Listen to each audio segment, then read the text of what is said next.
Shalom jemaat yang dikasihi Tuhan Yesus. Selamat hari Minggu, selamat pagi, apa kabar? Luar biasa, puji Tuhan. Mari bersama-sama kita siapkan hati kita pada Minggu pagi ini. Kita bersama-sama membuka Mazmur 103. Kita baca bersama-sama ayat 1 dan 2 dan 3. Dari Daud, pujilah Tuhan, hai jiwaku. Pujilah namanya yang kudus, hai segenap batinku. Pujilah Tuhan, hai jiwaku, dan janganlah lupakan segala kebaikannya. Dia yang mengampuni segala kesalahanmu, yang menyembuhkan segala penyakitmu. Mari kita berdoa.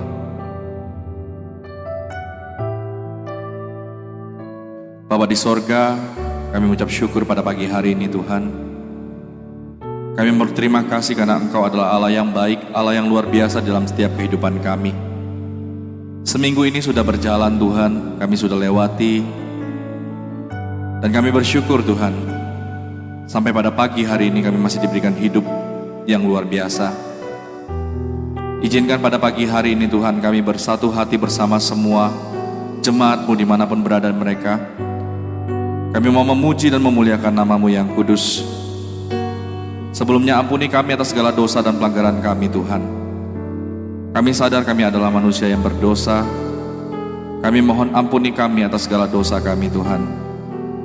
Pada pagi hari ini kuduskan dan sucikan kami Tuhan, agar kami layak bernyanyi, memuji nama-Mu yang kudus. Bagi-Mu segala pujian dan hormat, di dalam nama Tuhan Yesus Kristus. Amin. Kami mau datang ke dalam hadirat-Mu Tuhan, dengan membawa hati ini untuk menyembah-Mu lebih dalam lagi.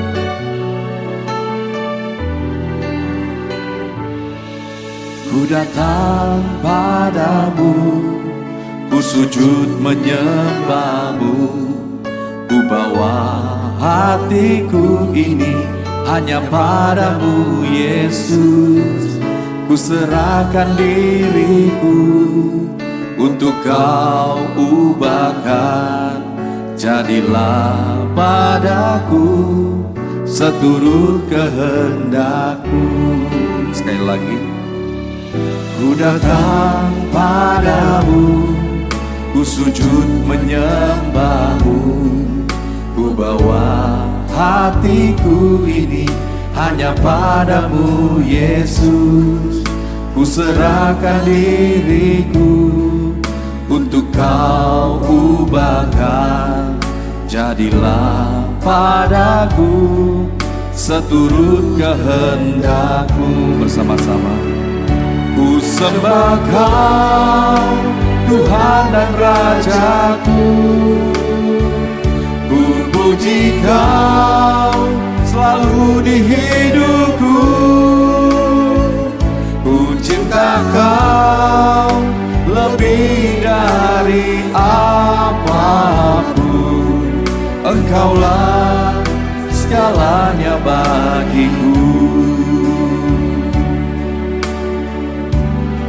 Ku datang padamu, ku datang padamu, ku sujud menyembah-Mu, ku bawa hatiku ini hanya padamu Yesus.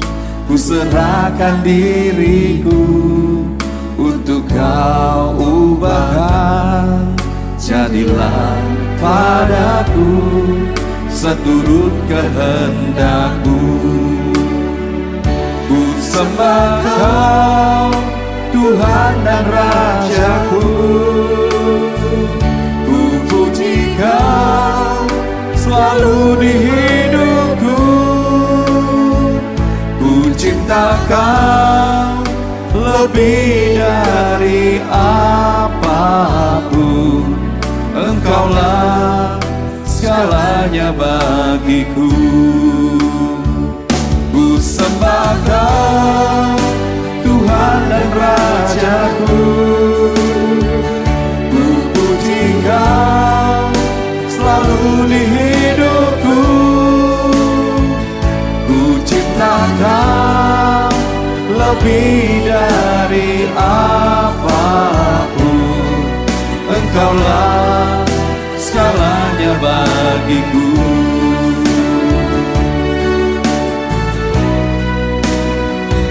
Ku sembah Kau, Tuhan dan Rajaku. Ku puji Kau selalu di hidupku. Ku cinta Kau lebih dari apapun. Engkaulah segalanya bagiku. Ku cinta Kau lebih dari apapun. Engkaulah segalanya. Katakan, ku cinta Kau. Ku cinta Kau lebih dari apapun. Engkaulah segalanya bagiku. Puji Tuhan. Sebentar lagi kita akan mendengar kebenaran firman Tuhan. Bersama-sama kita berdoa, doa yang diajarkan Tuhan Yesus kepada murid-muridnya. Mari kita berdoa bersama-sama doa Bapa kami. Bapa kami yang di sorga, dikuduskanlah namamu. Datanglah kerajaanmu, jadilah kehendak-mu di bumi seperti di surga. Berikanlah kami pada hari ini makanan kami yang secukupnya. Dan ampunilah kami akan kesalahan kami, seperti kami juga mengampuni orang yang bersalah kepada kami. Dan janganlah membawa kami ke dalam pencobaan, tetapi lepaskanlah kami daripada yang jahat. Karena Engkaulah yang mempunyai kerajaan dan kuasa dan kemuliaan sampai selamanya. Amin.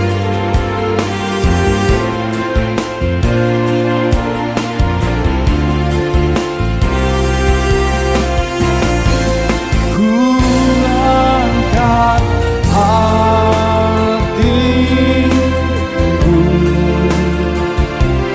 ku pandang kekudusan-Mu. Saat ku sembah, ku puji-Mu, ku rasakan kehadiran-Mu Tuhan. Ku angkat hati, kami memandang kekudusan-Mu Tuhan. Ku pandang kekudusan-Mu. Bersama-sama kita sembah Dia. Saat ku sembah, ku puji, ku rasakan kehadiran-Mu Tuhan.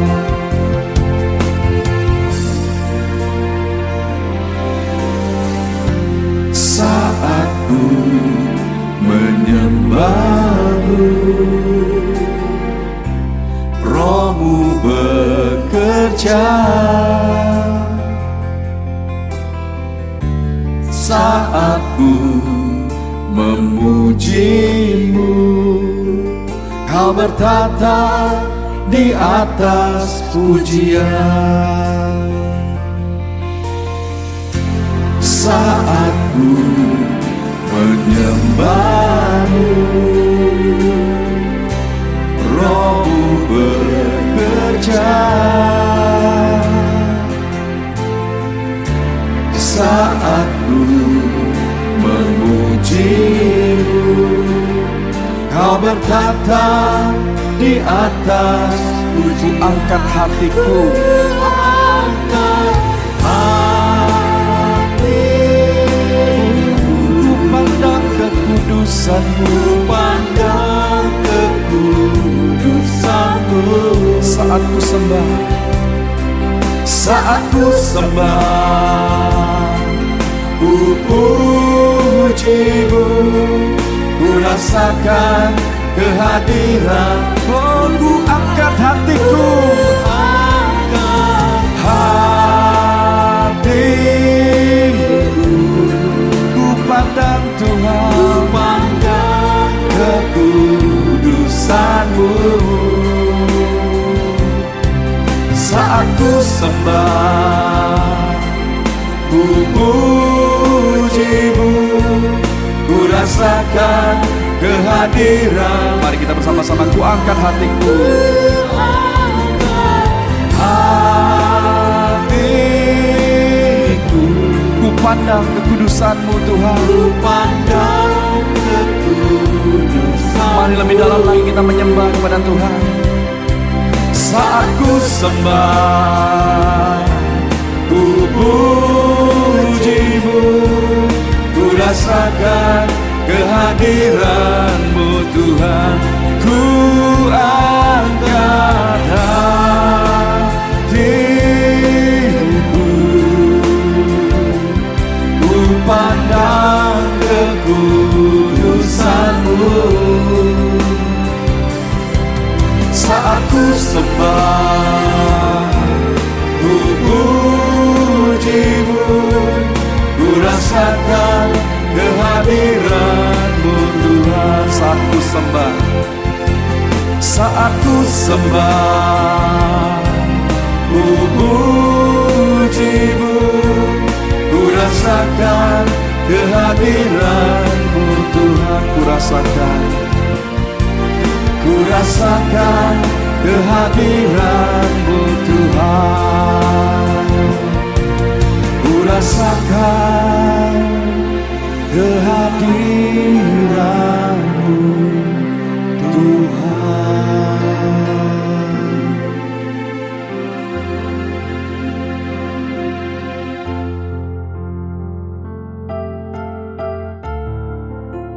Salam, selamat pagi jemaat yang ada di rumah. Apa kabar? Saya percaya jemaat ada di rumah sekarang dalam kondisi baik, sehat dan diberkati. Marilah jemaat yang dikasihi Tuhan, hari ini, pada minggu ini, kita akan belajar lagi tentang kebenaran firman Tuhan, yaitu sambungan dari murka Allah. Pada sekarang ini murka Allah yang part 3 dengan tema Tuhan menyembuhkan kita dari penyakit moral dan fisik. Sebelum kita mendengar firman Tuhan, mari jemaat yang dikasihi Tuhan, kita berdoa. Bapa kami surga, kami mohon kepada Tuhan kami Yesus Kristus, agar kami semua yang berada di rumah untuk mendengar rekaman dari khotbah yang disampaikan oleh hamba-Mu, Tuhan urapin kami semuanya, supaya kami mengerti tentang kehendak Tuhan. Dan Tuhan urapin kami penuh dengan hikmat, supaya kami mengerti setiap firman disampaikan, agar kami jadi saluran berkat untuk banyak orang. Dan sertai kami dan kuatkan iman kami kembali, dan Tuhan pimpin setiap dalam kehidupan kami sesuai dengan perintah-Mu, sesuai dengan kehendak-Mu. Berfirmanlah kepada kami, kami mau siap hati untuk mendengar di dalam nama Yesus Kristus. Amin. Salam sekali lagi jemaat yang ada di rumah. Seperti tadi saya katakan, tema kita dengan murka Allah part 3 adalah Tuhan menyembuhkan kita dari penyakit moral dan fisik. Saudara, manusia itu sangat keras. Keras seperti batu. Tuhan selalu berkata dalam firman-Nya, jadi seorang anak Tuhan harus punya iman lebih keras dari batu, yaitu batu karang. Karena manusia itu susah sekali untuk berubah. Susah sekali untuk mengasihi Allah.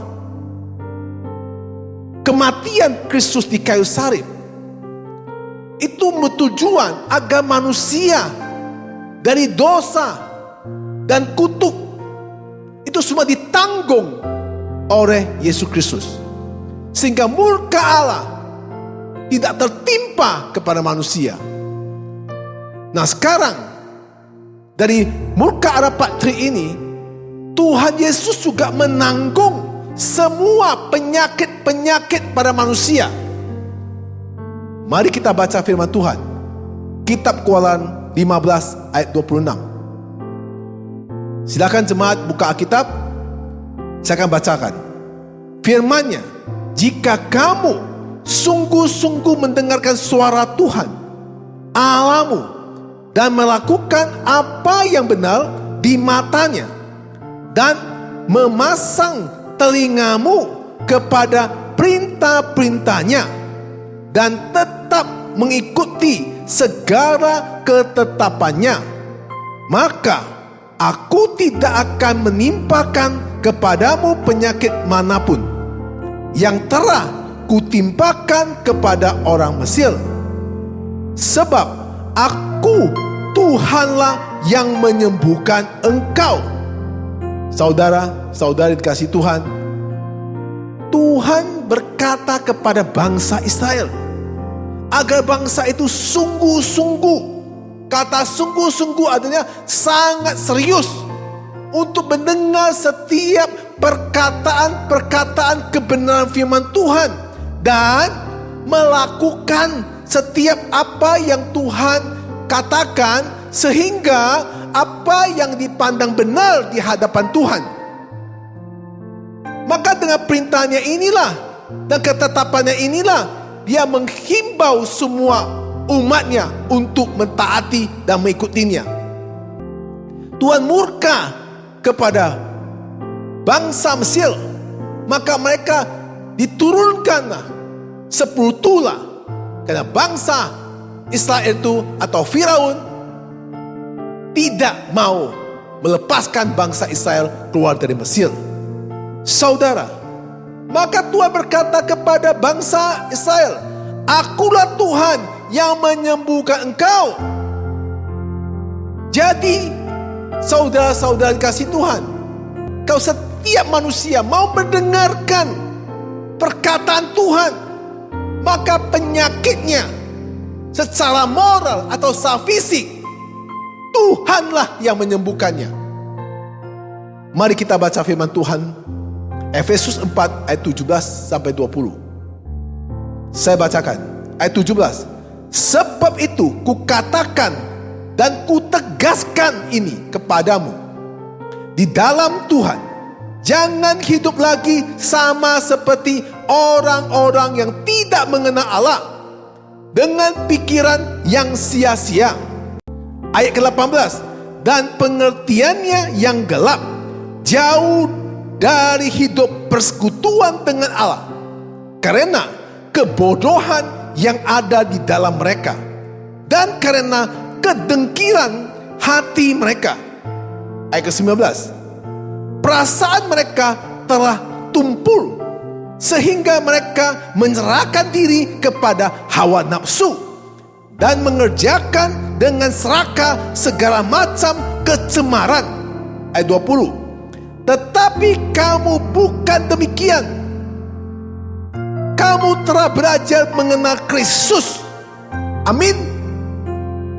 Saudara-saudari, Paulus menulis surat kepada jemaat Efesus untuk menekankan jemaat itu agar mereka hidup tidak sama seperti orang-orang yang tidak mengenal Allah. Karena jemaat Efesus sudah diajari atas kebenaran firman Tuhan untuk mengenal Kristus. Saudara-saudari, sebelum kita baca firman Tuhan tadi Keluaran 15 ayat 26, Efesus 4 ayat 17, saya katakan manusia itu keras seperti batu, susah sekali mengasihi Allah. Saudara, kenapa saya katakan itu? Saudara tahu nggak? Apapun penyakit, baik penyakit secara moral atau penyakit secara fisik, yang bisa menyembuhkan penyakit kita adalah Tuhan Yesus Kristus. Saya katakan ini benar-benar sebagai hamba Tuhan. Saya melihat dengan mata saya sendiri dan saya menyaksi dengan mata saya sendiri. 5 tahun lalu saya mendoakan seorang perempuan yang terinfeksi oleh HIV. Saudara, wanita itu menangis di hadapan gereja, berlutut di hadapan gereja, minta ampun dan minta kesembuhan. Keluarganya datang kepada saya menyatakan bahwa mamanya terinfeksi HIV. Minta doa untuk disembuhkan. Akhirnya perempuan itu tinggal berpisah pada suaminya dan anak-anak. Di sana saya berdoa kepada perempuan tersebut. Setelah saya doa perempuan tersebut beberapa kali, apa yang terjadi? Mujizat terjadi. Perempuan itu sembuh total. Perempuan itu berjanji sebelum dia sembuh, dia berjanji akan melayani Tuhan, melakukan penginjilan, dan sungguh-sungguh hidup di dalam Tuhan. Tapi apa yang terjadi? Dia setelah sembuh, dia tidak menepati janjinya. Dia tidak lagi melayani, tidak lagi melakukan penginjilan. Akhirnya perempuan itu tidak bergereja dan pergi ke tempat kehidupan seperti semula lagi. Saya tidak tahu apa yang terjadi pada perempuan tersebut, karena saya belum dengar kabar dari perempuan tersebut, karena pihak suami dan anak pun tidak pernah cerita pada saya lagi. Ini yang pertama.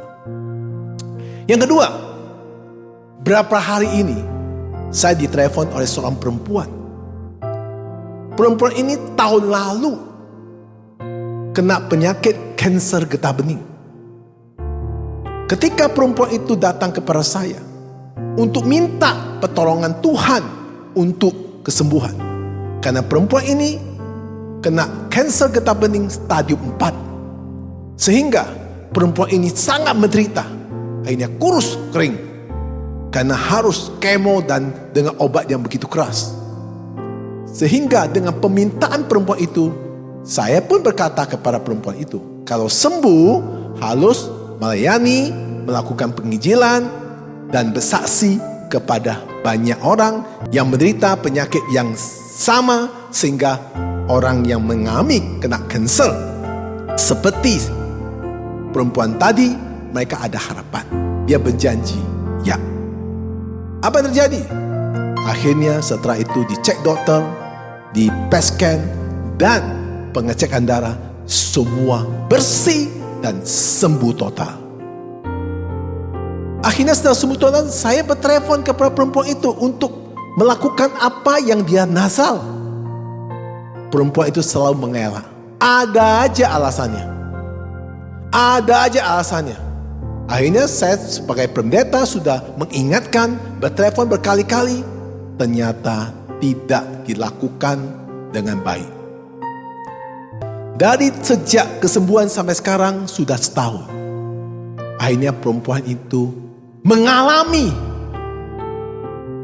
serangan ataupun muncul lagi kansernya.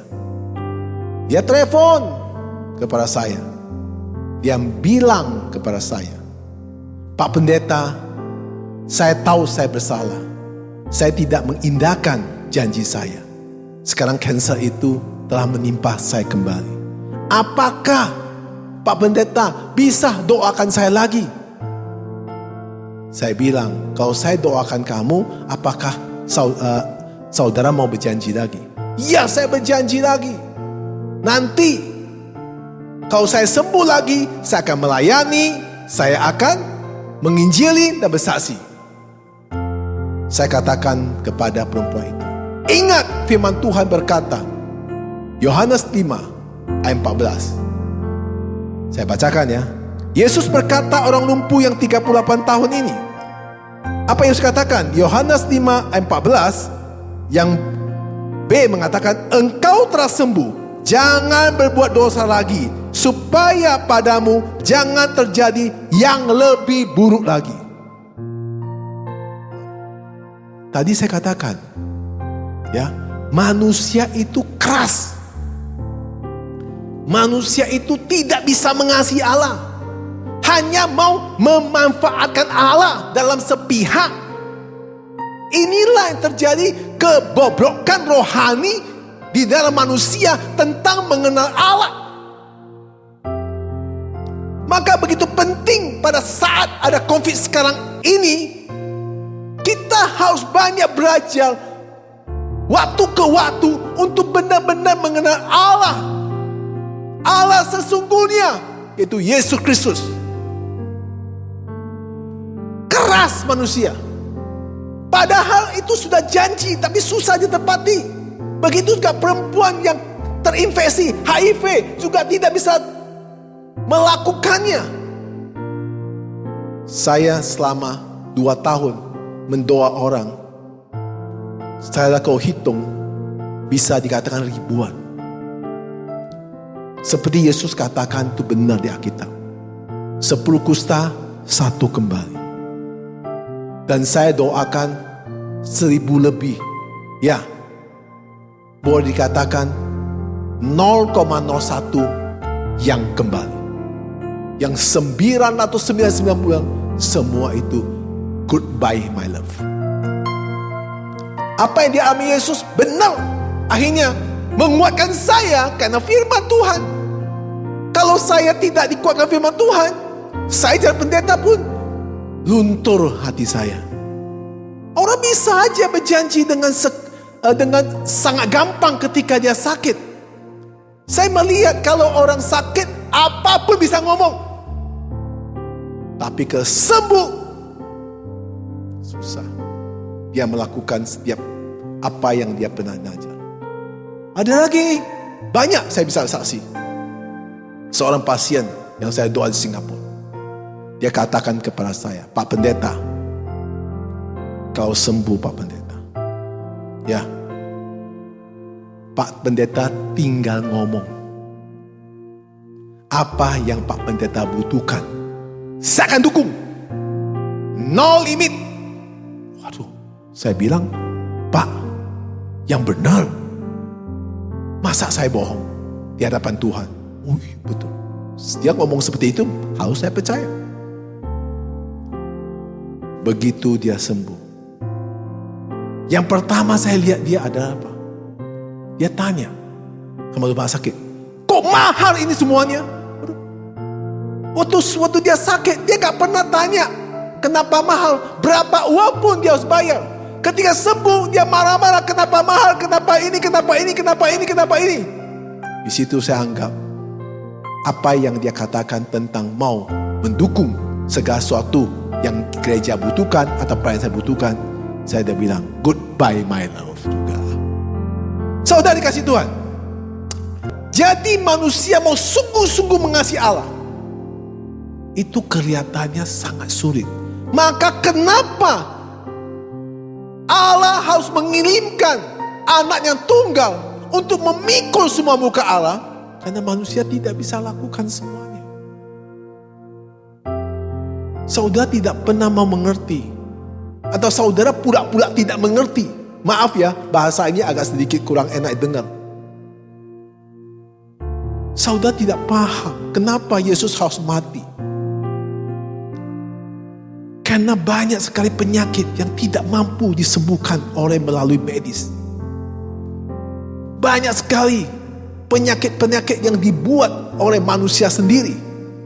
Atas setelah manusia jatuh dalam dosa, banyak sekali virus, banyak sekali penyakit yang sangat-sangat unik, yang tak mungkin manusia bisa sembuh. Harus disembuhkan oleh Tuhan Yesus Kristus. Saudara-saudari yang kasih Tuhan, Kristus menderita dan mati agar suatu saat penyakit-penyakit dideritakan oleh manusia sepenuhnya disembuhkan oleh Kristus. Tahukah saudara itu begitu penting? Kita sebagai manusia harus benar-benar sungguh-sungguh mengenal Kristus. Karena penyakit dan kematian bukan bagian dari maksud semua Allah bagi dunia. Penyakit dan kematian masuk bersama-sama dengan dosa sebagai bagian dari penghukuman Allah untuk ciptaannya. Alkitab berkata, karena seluruh makhluk telah ditaklukkan kepada kesia-siaan, bukan oleh kehendak sendiri, tetapi oleh kehendak Dia yang menaklukkannya, tetapi dalam pengharapan. Mari saudara, kita baca firman Tuhan Roma 8 ayat ke-20. Karena seluruh makhluk telah ditaklukkan kepada kesia-siaan, bukan oleh kehendaknya sendiri, tetapi oleh kehendak Dia yang telah menaklukkannya. Itulah yang dituliskan Rasul Paulus kepada jemaat yang di Roma. Saudara, saudari kasih Tuhan, Allah menaklukkan seluruh makhluk kepada kesia-siaan untuk menunjukkan betapa mengerikannya kejahatan moral manusia. Kejahatan moral manusia itu sangat mengerikan. Saudara lihat etika moral manusia. Baik dia yang kenal Tuhan, baik yang belum kenal Tuhan, sudah gak usah dibahas. Yang kenal Tuhannya dalam gereja, bagaimana moralnya? Sangat mengerikan saudara. Etika moral manusia tidak pernah takut akan Allah. Alkitab selalu mengajar kita, takutlah akan Tuhan. Tapi manusia tidak pernah takut akan Allah. Ini pertanyaan.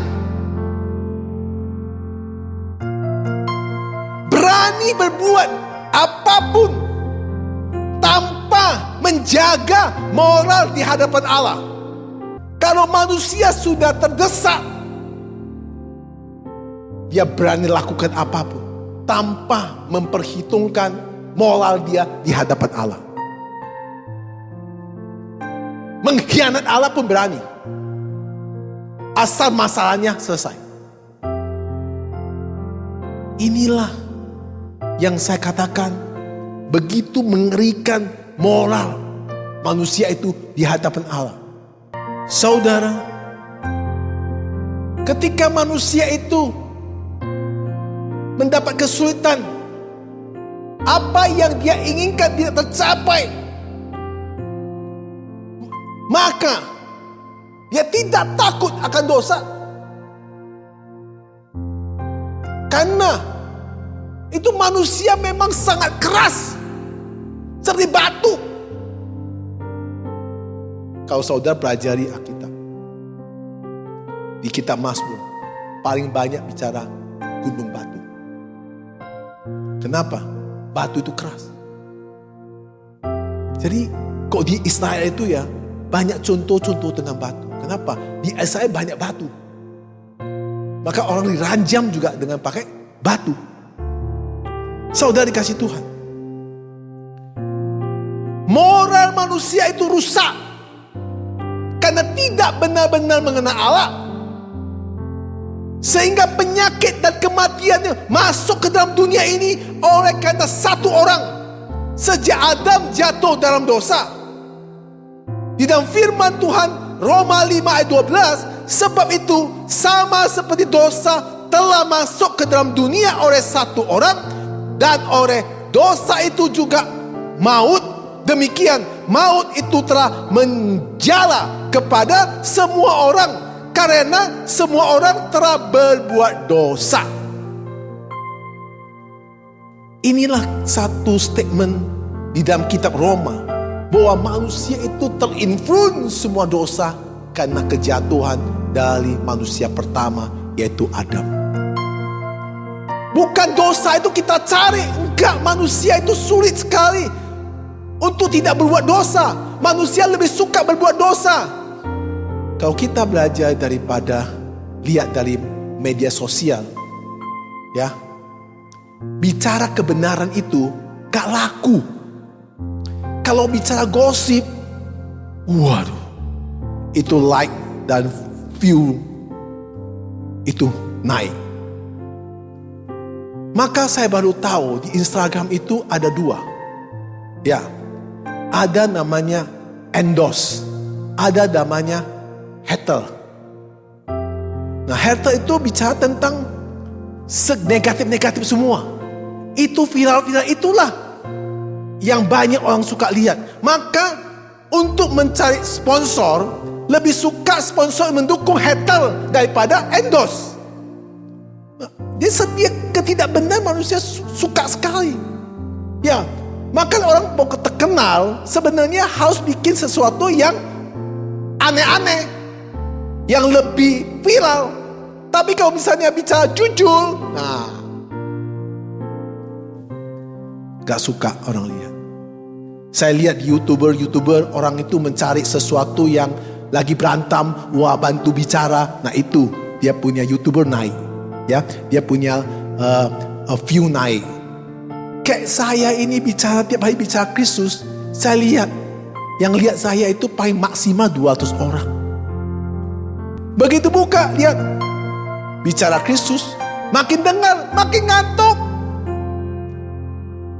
Ya, tapi itu gak masalah. Yang penting hidup saya sebagai pendeta harus dengan keadaan COVID-19 ini. Saya sebagai pendeta, saya selalu halus mempertahankan untuk menyampaikan kebenaran, yaitu supaya jemaat atau saudara-saudari untuk benar-benar mengenal Kristus atas kematian dan kebangkitannya. Nah saudara, seperti saya katakan tadi, Roma 5 ayat 12 itu mengatakan dosa itu juga maut. Jadi kematian dan penyakit orang Kristen tidak akan luput dari keduanya. Orang Kristen tidak akan luput dari penyakit dan kematian. Jadi orang Kristen akan mati. Gak ada orang Kristen gak akan mati. Kemudian orang Kristen juga akan sakit. Jadi sebagai anak Tuhan akan mengalami dua hal itu. Tetapi seluruh penderita akibat penyakit tersebut hanya sementara. Kenapa saya katakan hanya sementara? Karena ketika kita menantikan suatu masa di mana penyakit fisik kita, maka ketika orang percaya sebagai orang Kristen mengalami fisik sakit, ketika dia menyerahkan semua kepada Tuhan dan dia mengutamakan Tuhan dan dia mengasihi Tuhan, maka fisiknya yang sakit itu akan hilang. Karena yang menyembuhkan sakit penyakit dari manusia itu adalah kematian Yesus di kayu salib. Amin.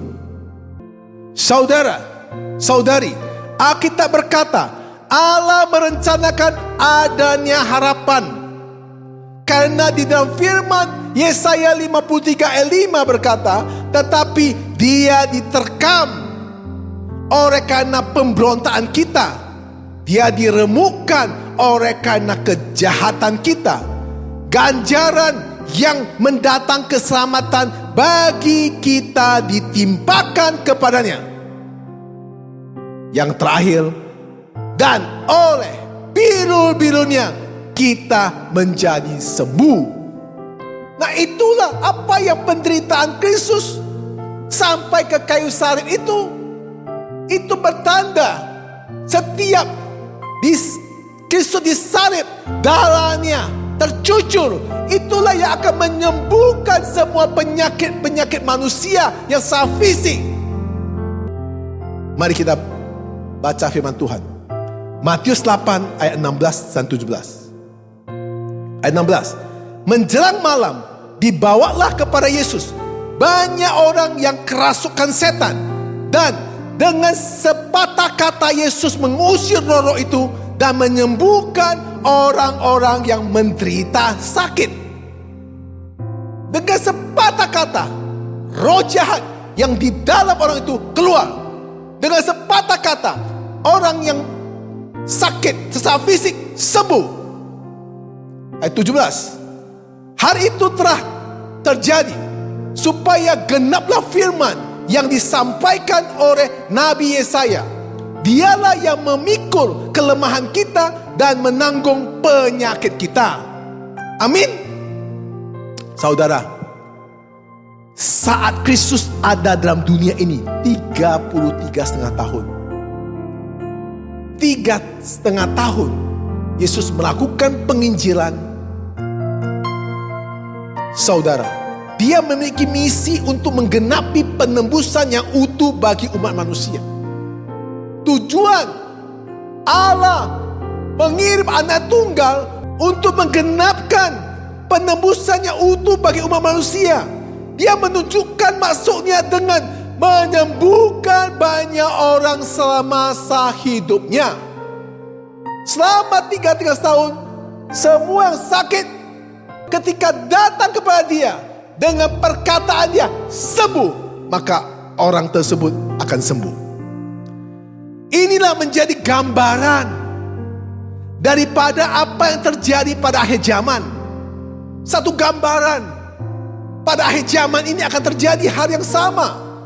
Dalam kitab Wahyu 21 ayat 4. Dan ia akan menghapuskan segala air mata dari mata mereka. Dan maut tidak akan ada lagi. Tidak akan ada lagi perkambungan atau rantap tangkis atau duka cita, sebab segala sesuatu yang lama itu telah berlalu. Saudara, saudari yang dikasihi Tuhan, cara Kristus mengalahkan kematian dan penyakit adalah dengan menanggungnya sendiri dan memikulnya sendiri sampai ia ke kuburan. Saudara, saudari, renungkan baik-baik. Kristus itu dia menderita sampai disalib, sampai turun dari salib, bawa sampai kuburan, itu menanggung semua penyakit saudara. Penyakit-penyakit yang fisik, yang tak mungkin bisa disembuhkan oleh manusia. Kristus menanggung semuanya, memikul sampai ke kuburan.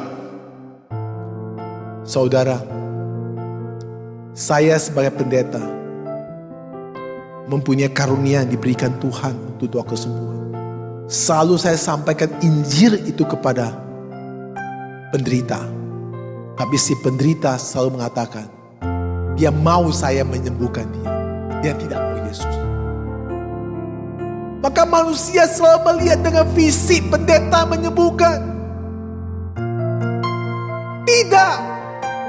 Pendeta tidak bisa menyembuhkan. Kalau jemaat itu atau penderita mau sungguh-sungguh mengenal kematian Kristus, mengerti tentang penderitaan Kristus, maka si penderita akan mengalami mujizat. Karena Kristus dengan penderitaannya, oleh biru-birunya menjadi sembuh. Amin. Ingat baik-baik. Kenapa ada orang mengatakan tidak ada karunia kesembuhan? Kenapa? Karena tak mungkin pendeta bisa doa orang sembuh. Kalau pendeta itu selalu mengatakan biru-biru Kristus yang menyembuhkan. Pendeta tidak ngomong saya menyembuhkan. Itu kalau pendeta semua ngomong saya menyembuhkan, saudara tafsir sendiri. Ya, kalau memang saya bisa sembuhkan saudara, saya hari ini tidak usah jadi pendeta lagi, saya buka rumah sakit. Ya, jadi semua yang sembuhkan Tuhan. Maka untuk itu harus mengerti, mendalam, secara mendalam tentang kematian Kristus, penderitaan Kristus. Maka murka Allah ketiga inilah yang saudara harus dipahami. Murka Allah pertama, murka Allah kedua, ini murka Allah ketiga. Penghukuman Allah atas dosa yang mengizinkan adanya penyakit yang ditanggungkan oleh Kristus ketika ia menderita dan mati. Maka Yesaya 53 ayat 5 berkata, tetapi ia tertikam oleh karena pemberontakan kita, dia diremukkan oleh karena kejahatan kita. Ganjaran yang mendatangkan keselamatan bagi kita ditimpakan kepadanya. Dan oleh biru-birunya kita menjadi sembuh. Saudara dikasih Tuhan, sengsara yang mengerikan yang diterima oleh Kristus menghasilkan di dalam dunia, dan manusia yang percaya kepada dia akan sembuh. Saudara, mau gak saudara menderita? Mau nggak saudara sengsara? Mau nggak saudara ditikam? Mau nggak saudara diremukkan? Mau nggak saudara difitnah? Mau nggak saudara disalibkan? Mau nggak saudara dilempar batu dan bermacam-macam? Dia menanggung semua penyakit manusia. Karena dengan cara itu satu-satunya, maka semua penyakit manusia yang tak mungkin disembuhkan oleh manusia akan disembuhkan oleh Kristus karena dia tanggung di kayu salib. Amin. Saudara yang dikasihi Tuhan, semua penyakit akan dilenyapkan dari ciptaan Allah yang telah ditembus oleh Kristus, sehingga manusia yang percaya akan memiliki tubuh yang baru dan bumi yang baru. Mari kita baca firman Tuhan 1 Korintus 15 ayat 54. Karena yang dapat binasa ini harus mengenakan yang tidak dapat binasa, dan yang tidak dapat mati ini harus mengenakan yang tidak dapat mati. 2 Korintus 5 ayat 4. Sebab selama masih diam di dalam kemah ini, kita mengeluh oleh beratnya tekanan, karena kita mau mengenakan pakaian yang baru itu tanpa menanggalkan yang lama, supaya yang fana itu ditelan oleh hidup. Yesaya 65 ayat 25. Serigala dan anak domba akan bersama-sama makan rumput, singa akan makan jerami, seperti rembu dan ular akan hidup dari debu. Tidak ada yang akan berbuat jahat atau berlaku busuk di genap gunungku yang kudus, firman Tuhan. Amin. Saudara-saudari, semua manusia yang mengasihi Kristus akan menyanyi dengan nyanyian syukur bagi anak domba yang telah disembelih untuk menembus kita dari dosa dan kematian serta penyakit. Jadi semua manusia harus menerima Kristus. Semua manusia harus menerima Kristus. Kalau tidak menerima Kristus, saya tidak tahu apa yang terjadi.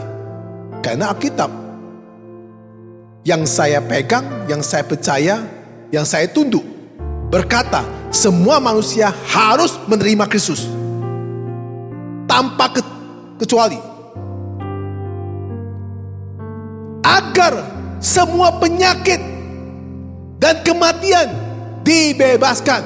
Yang dimaksud saya katakan ini adalah semua manusia itu harus menerima Kristus. Kalau semua manusia menerima Kristus, maka penyakit fisiknya akan hilang, dan kematiannya bukan kematian yang kekal, tapi kematian sementara. Maka dia akan hidup memperoleh hidup yang kekal. Amin. Saudara-saudari yang dikasihi Tuhan, penting sekali, bukan aja kita bicara tentang ini kepada umat-umat Tuhan, terutama pekerja-pekerja gereja, terutama umat-umat yang di dalam gereja, terutama pembantu-pembantu hamba Tuhan, atau aktivis-aktivis gereja, harus mengerti tentang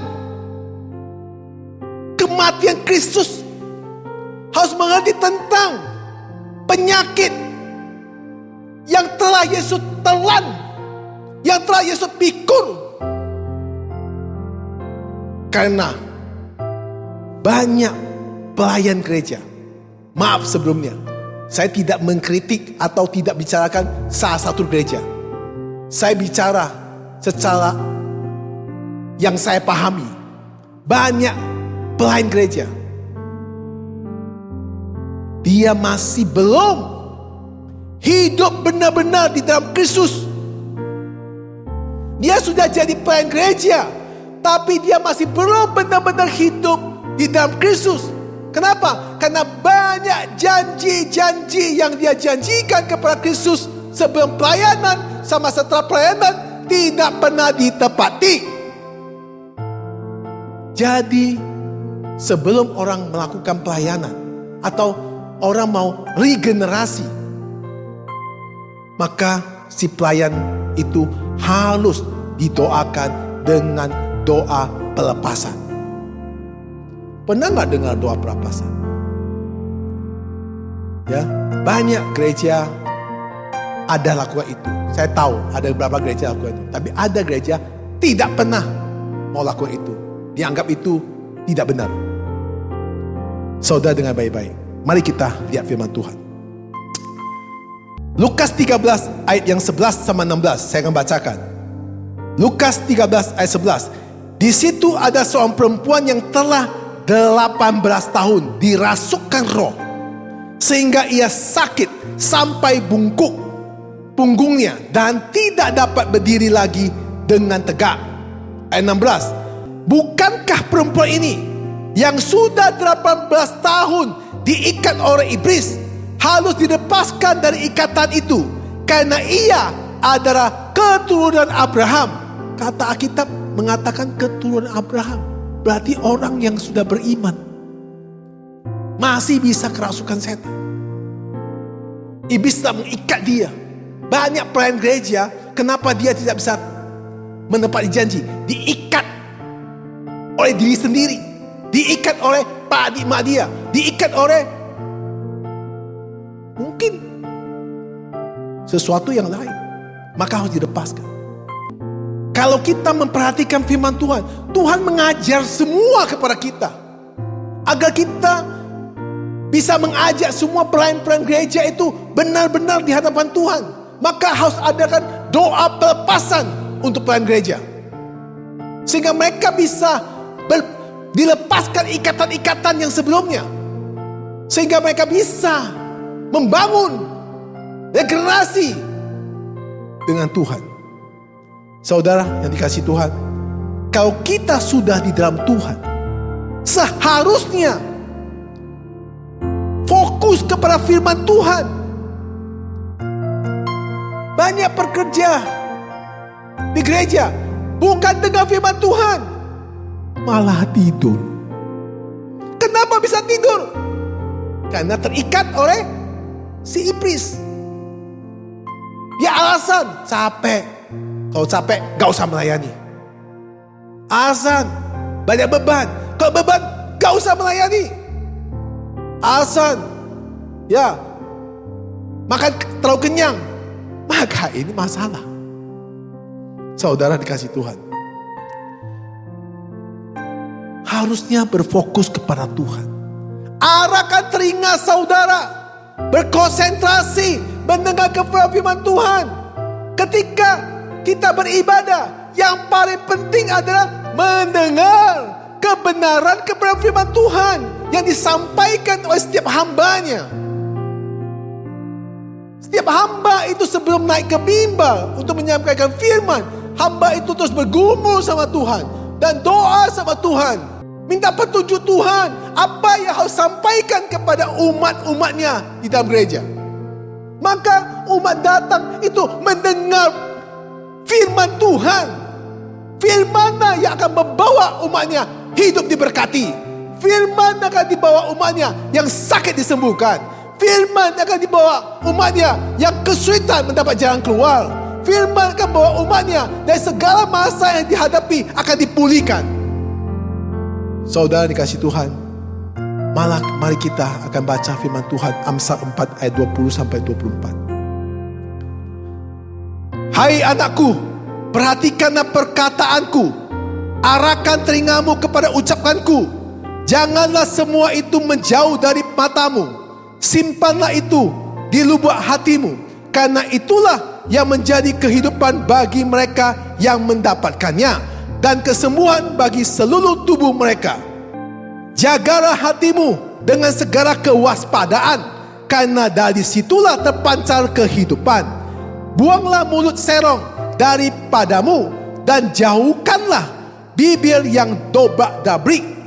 Dari padamu untuk menyembuhkan penyakit. Lalu Petrus pun melakukan apa yang diajarkan oleh Yesus Kristus. Kalau saudara sudah baca kitab Perjanjian Baru dari Matius, Markus, Lukas, dan seterusnya, saudara perhatikan baik-baik. Apa yang diajarkan Yesus Kristus, muridnya itu mengcopy paste dengan melakukan yang sama. Tak mungkin muridnya melakukan sesuatu yang di luar daripada apa yang pernah Yesus lakukan. Contohnya Petrus. Ketika Petrus mau mendoakan seseorang sakit, di dalam 1 Petrus 2 ayat 24, mari kita baca. Ia sendiri telah memikul dosa kita di dalam tubuhnya di kayu salib, supaya kita yang telah mati terhadap dosa hidup untuk kebenaran. Oleh bilur-bilurnya kamu telah sembuh. Sama, copy paste. Nabi Yesaya mengatakan, oleh Kristus yang telah dilemuk ditekan, oleh bilur-bilurnya kamu sembuh. Petrus ambil copy paste apa yang telah dicatat oleh firman. Petrus tidak katakan, aku yang menyembuhkan kamu. Nggak ada itu. Perhatikan baik-baik. Semua sesuai firman. Jadi kalau sesuai firman Tuhan, orang sakit yang tak mungkin lagi disembuhkan oleh dokter, maka bisa disembuhkan Tuhan asal orang penderita mau sungguh-sungguh belajar mengerti penderitaan Kristus, mengerti kematian Kristus. Maka oleh darah Kristus, oleh bilur-bilurnya, yang si penderita akan mengalami mujizat. Saudari kasih Tuhan, maka kalau kita semua mengikuti firman Tuhan, maka kita akan memperoleh kesembuhan dari segala penyakit. Saya sendiri kalau sakit, ya, saya tidak langsung ke dokter. Saya selalu ambil copy paste apa yang diajarkan Yesus kepada murid-muridnya. Saya doa yang sama. Ketika kalau belum sembuh, saya doa sama Tuhan. Tuhan yang menunjukkan kepada saya dokter mana yang saya harus ketemu. Bukan dokter terkenal atau dokter biasa. Enggak. Harus dari Tuhan. Kalau Tuhan tunjukkan ke dokter ini, saya pergi. Kalau Tuhan tunjukkan obat ini, saya makan obat ini. Walaupun banyak sekali yang tidak masuk di dalam sebagai akal sehat saya, tapi saya lakukan, maka sembuh. 2 tahun lalu, saya pulang dari Amerika. Tiba-tiba, saya punya kaki, ya, sakit, gak bisa angkat. Saya makan obat Voltaren, urut, gak sembuh-sembuh. Terus kemudian ada teman saya, Pendeta Johan, ajak saya pergi ke Sinsai. Sampai Pendeta Johan mau jadi murid itu Sinsai. Kata sehebatnya Sinsai itu, kami diurut, aduh sakitnya minta ampun. Dikasih makan obat. Sembuh gak? Sembuh 1 hari. Kemudian keesoknya gak sembuh lagi. Saya bingung, saya gak tahu sakit apa. Karena semakin bingung waktu itu, tidak tahu sakit apa. Maka akhirnya saya berdoa, Tuhan, hambamu sakit apa? Sehingga makan obat gak sembuh, urut gak sembuh. Sebenarnya maksud Tuhan apa? Suatu malam, aku bermimpi. Jam 4 pagi, ada malaikat Tuhan datang ke saya. Seperti lampu kuning, bersilau. Dia katakan kepada saya, Elson, kamu sudah lupa firman Tuhan. Kamu mengandalkan pikiranmu. Sekarang aku datang menyembuhkan engkau. Dia menyuruskan saya, sekarang kaki kamu lulus. Karena semakin sakit saya gak berani lulus. Akhirnya saya lulus. Udah lulus selesai, sekarang kamu balik. Udah sembuh. Saya turun dari ranjang. Benar sembuh. Tapi saya gak percaya. Jelas saya tidak menambah kata saya sendiri. Gak percaya. Saya bilang, apa benar? Apa saya mimpi? Saya pukul muka saya. Mimpi atau enggak? Saya takut saya mimpi. Itu jam 4 pagi. Akhirnya saya setel jam beker saya jam 6. Saya mau tidur lagi. Kalau jam 6 bangun, saya bangun. Kalau bisa jalan, berarti sembuh. Betul, malaikat itu benar. Saya tidur. Ketika saya tidur, nggak bisa langsung tidur kan? Pupak, setengah jam tidur. Jam 6, saya bangun. Saya ingat jam 4 pagi punya mimpi. Saya coba turun ranjang, saya jalan. Benar bisa jalan. Saya cerita pada istri saya, ada malaikat datang gini-gini. Istri saya bilang, lu siao liao. Istri saya bilang, lu siao, artinya istri saya bilang, lu sudah gila. Saudara, percaya atau tidak? Sampai hari ini tidak pernah lagi ada muncul kesakitan itu. Nah, inilah satu hal. Tuhan yang menyembuhkan. Banyak saudara kesaksian saya dalam hidup saya. Saya suatu saat lagi, ada kesaksian lagi. Suatu saat lagi, saya tiba-tiba sakit. Seperti usus buntu di bawah perut saya. Gak bisa angkat kaki saya. Akhirnya saya sakit gak tahan, saya ke dokter. Bersama Rasidi, sama Sansan waktu itu.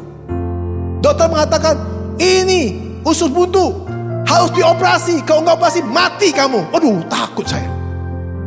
Takut. Saya bilang, bagaimana?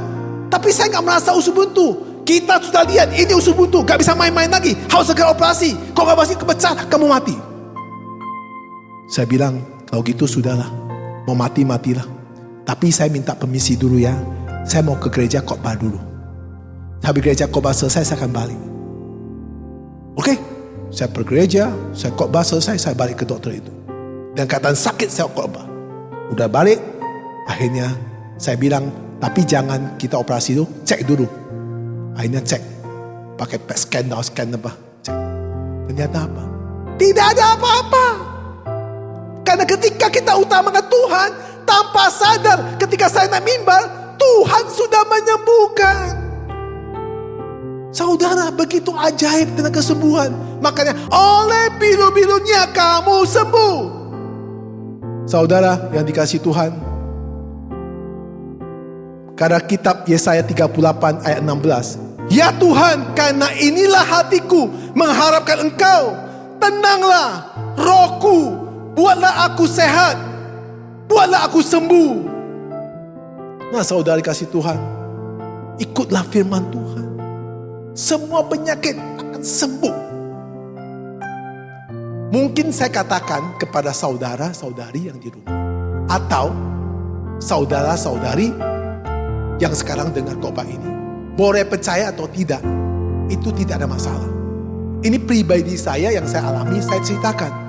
Kalau saudara-saudari mau percaya dan mau belajar penderitaan Kristus, mau belajar kematian Kristus di kayu salib, apa yang saya alami, kalau Tuhan berkenan, saudara pun akan alami.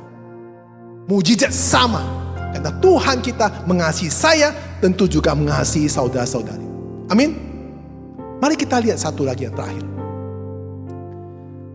Raja Hizkia. Raja Hizkia sakit, hampir mati.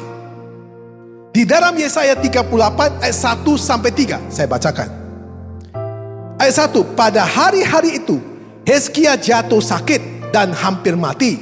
Lalu datang Nabi Yesaya bin Amos dan berkata kepadanya, beginilah firman Tuhan, sampaikan pesan terakhir kepada keluargamu, sebab engkau akan mati, tidak akan sembuh lagi.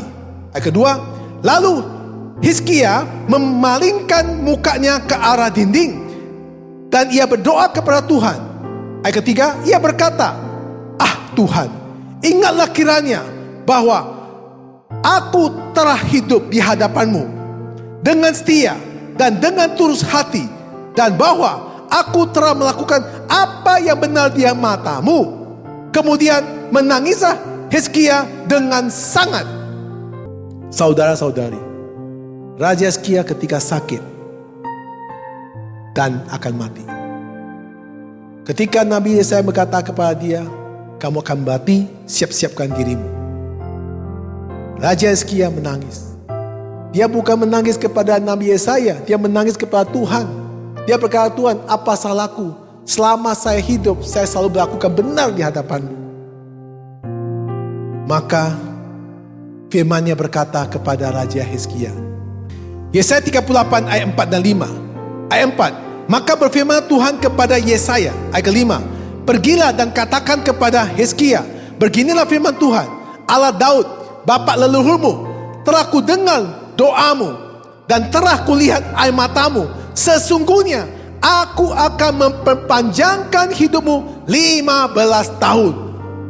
Saudara yang dikasihi Tuhan, dengan Raja Hizkia berpaling kepada Tuhan, dengan menangis, dengan mengeluarkan air mata, dia berkatakan kepada Tuhan selama hidupnya dia lakukan benar di hadapannya.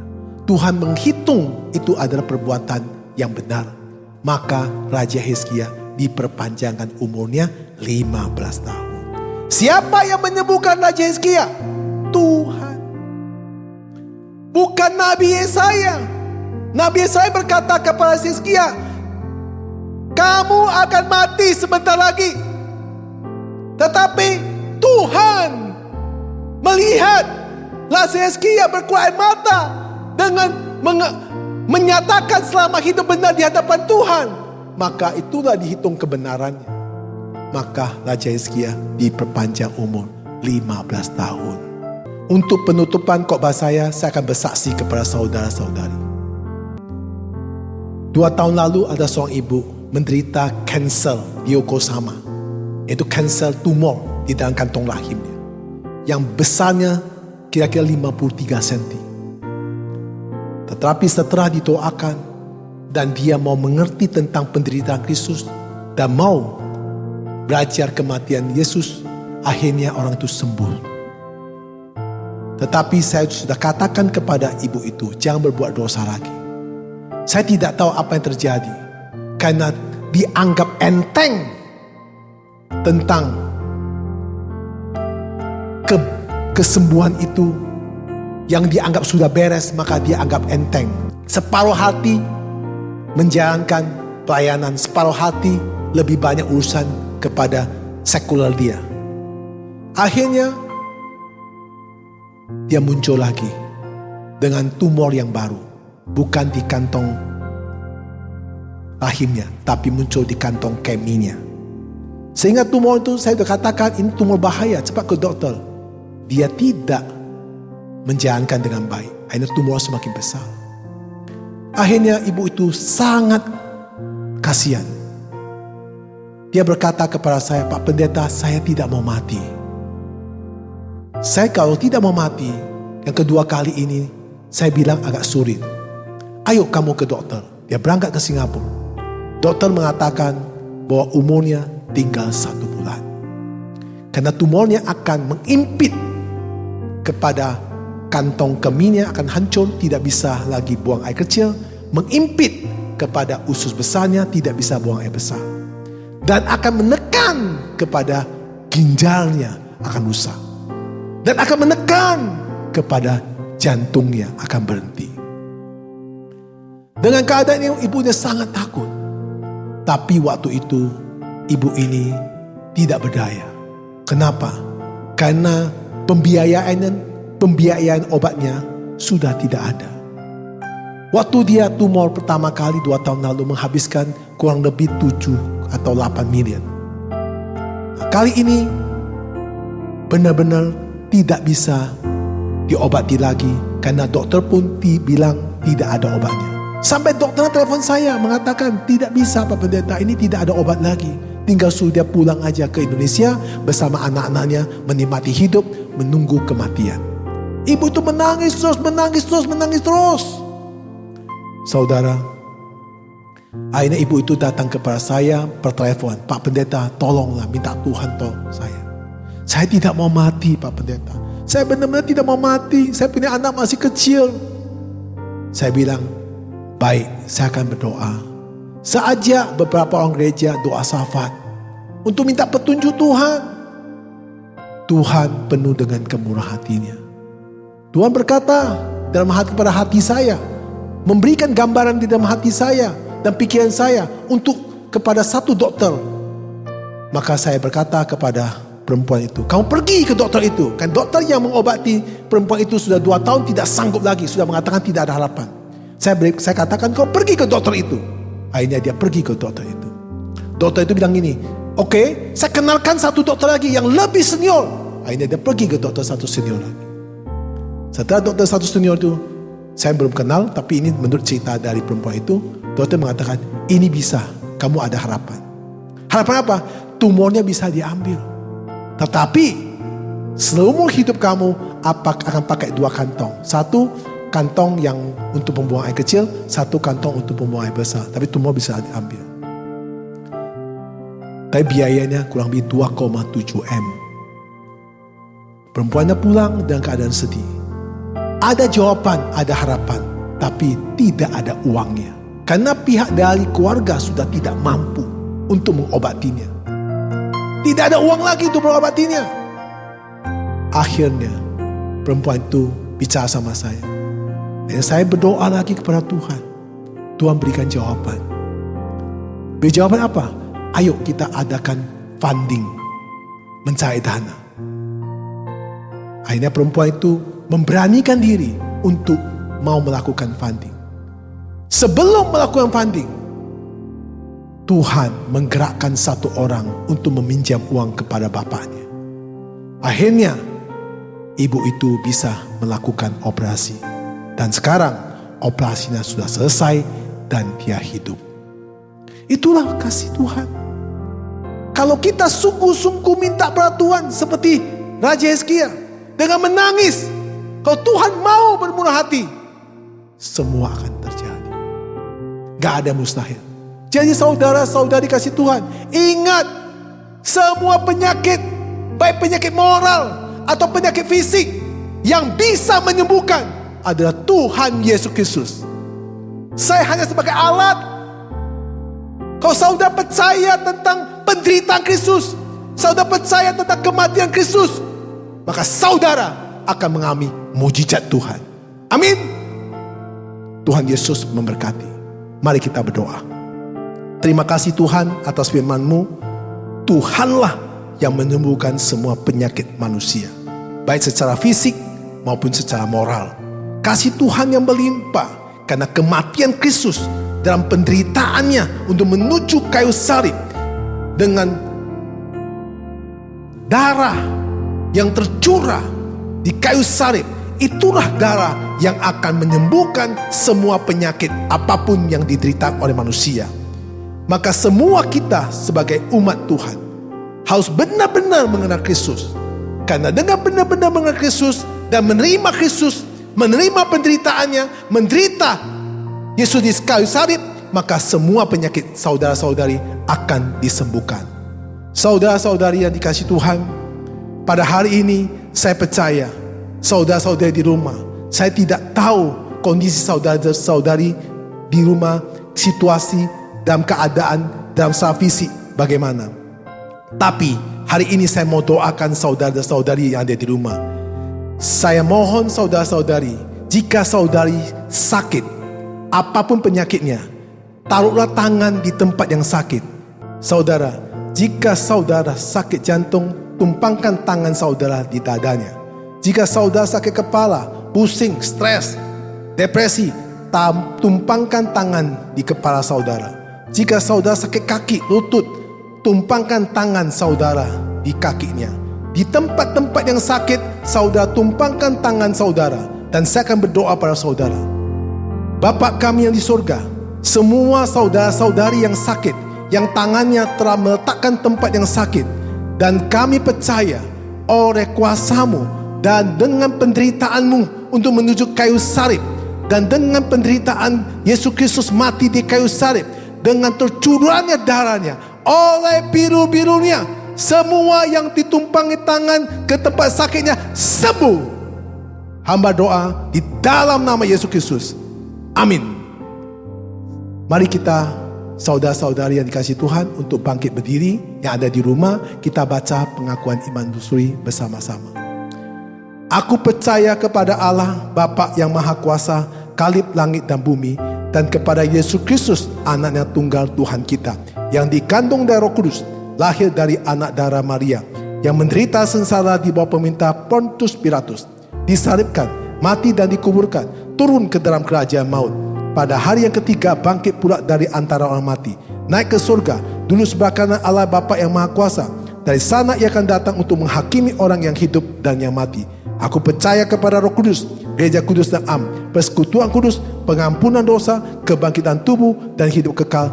Amin. Salam, jemaat dikasihi Tuhan. Tuhan Yesus memberkati. Amin.